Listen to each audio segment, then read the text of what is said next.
Embryo transfer and IVF success. So embryo transfer చేసేటప్పుడు అసలు ఏ ఫ్యాక్టర్స్లో మీకు సక్సెస్ వస్తుంది లేదా ఎలా జరిగితే మీకు సక్సెస్ కొంచెం తగ్గుతుంది దీని గురించి చెప్తానండి. Hello friends, this is doctor Shruti, consultant, fertility expert, 49 hospitals, LB Nagar branch.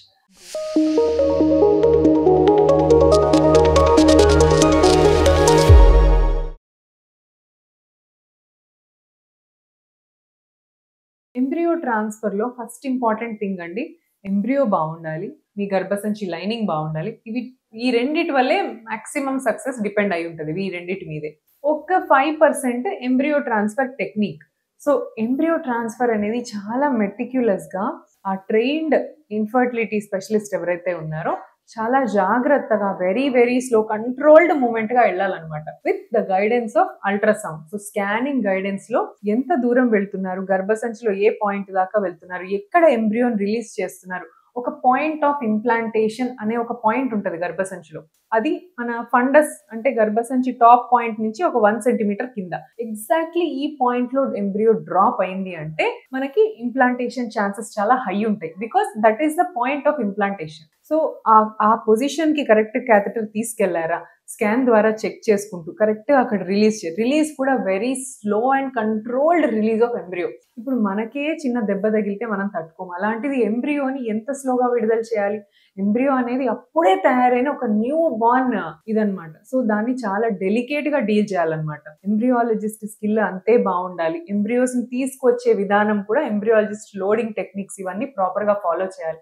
Embryologist మనకి క్యాథెటర్ హ్యాండ్ ఓవర్ చేస్తారు, మనం జాగ్రత్తగా క్యాథెటర్ని ఇన్సర్ట్ చేసి చాలా స్లోగా ఎంబ్రియో రిలీజ్ చేయాలన్నమాట.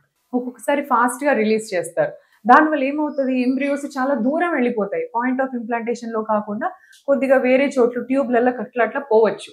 ఇంకొంతమంది టూ స్లో అంటే పాయింట్ కాకుండా కొంచెం కిందికి వేస్తారు, అలా ఉన్నప్పుడు ఎంబ్రియో బయట పడిపోయే ఛాన్సెస్ ఉంటాయి. సో ఇవన్నీ చాలా జాగ్రత్తలు తీసుకొని ఎంబ్రియో ట్రాన్స్ఫర్ చేసుకోవాలి. అండ్ ఇంకొన్ని మెడికేషన్స్ ఉంటాయి, రీసెంట్ గా ఇది మేము మన సెంటర్ లో ఇవ్వడం జరుగుతుంది. మనం ఎంబ్రియో ట్రాన్స్ఫర్ చేసేటప్పుడు గర్భసంచి లోపల ఎంబ్రియోని పెడతాం కాబట్టి గర్భసంచిలో ఇరిటేషన్ ఆర్ కొంచెం కాంట్రాక్షన్స్ వచ్చే ఛాన్స్ ఉంటుంది అనమాట. సో గర్భసంచిలో ఆ కాంట్రాక్షన్స్ ఆగిపోవటానికి అటోసిబాన్ అనే ఒక ఇంజెక్షన్ ఇస్తున్నాం. సో ఈ ఇంజెక్షన్ ఏంటంటే గర్భసంచిని క్వైట్ చేస్తుంది, అంటే గర్భసంచికి ఒక కామ్నెస్ ఇస్తుంది అనమాట. సో దీనివల్ల అన్నెసెసరీ కాంట్రాక్షన్స్ అన్ని ప్రివెంట్ అవుతాయి. ఇంకోటి కొన్ని ఇమ్యూనోగ్లోబులిన్ ఇంజెక్షన్స్ అని ఉంటాయి, అంటే ఈ ఇంజెక్షన్స్ ఏం చేస్తాయి, ఇవ్వటం వల్ల గర్భసంచికి ఒక ఇమ్యూన్ సిస్టమ్ ఉంటుంది అనమాట. సో గర్భసంచి మన uterus can reject any embryo, దానికి నచ్చి పర్ఫెక్ట్ గా ఉంటేనే గర్భసంచి ఇంప్లాంట్ చేసుకుంటది. సో ఇలా ఎంబ్రియోస్ చాలా రిజెక్ట్ అయిపోతాయి. ఈ రిజెక్షన్ కెపాసిటీని కొంత తగ్గిస్తుంది అనమాట ఈ ఇంజెక్షన్స్. సో ఈ ఇంజెక్షన్ ఇవ్వటం వల్ల గర్భసంచి రిజెక్షన్ తగ్గి యాక్సెప్టెన్స్ ఎక్కువ అవుతుంది, ఇది కూడా చూసుకోవచ్చు. ఇంకోటి ఏంటంటే ప్రొజెస్ట్రాన్ ఇంజెక్షన్స్ అని, ఇంప్లాంట్ అయితే మంచిగా సపోర్ట్ గా ఉండటానికి ప్రొజెస్ట్రాన్ ఇంజెక్షన్స్ ఇస్తూ ఉంటారు. సో ఇలాంటి రకరకాల new technology embryo transfer successful గా చేసే వెరీ వెరీ అడ్వాన్స్ టెక్నాలజీ చాలా ఇంప్లిమెంట్ అయింది. సో దీని వల్ల మనకి embryo transfer success rates almost ఒక 5 to 10% ఇంక్రీజ్ అయ్యాయి అనమాట. So after using all these techniques we are seeing more success rates.